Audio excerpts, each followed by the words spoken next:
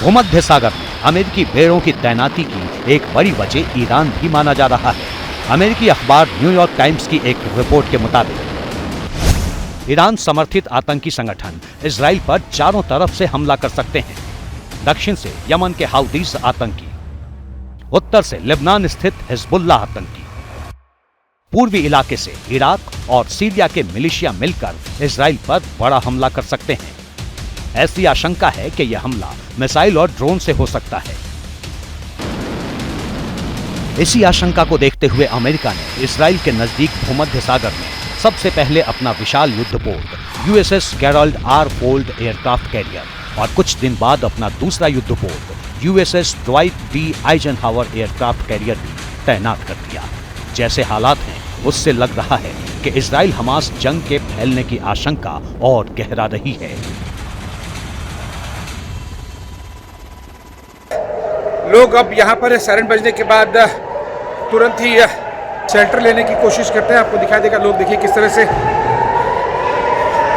भागकर शेल्टर लेने की कोशिश कर रहे हैं। और तो एक बार फिर हमास न केवल इजराइल को बल्कि पश्चिमी ताकतों को भी एक साथ चैलेंज करते हुए इजराइल की ज़मीन पर एक बार फिर से रॉकेट दागते हुए। मैं आशीष सिंह, टेल अवीव से एबीपी न्यूज़ के लिए।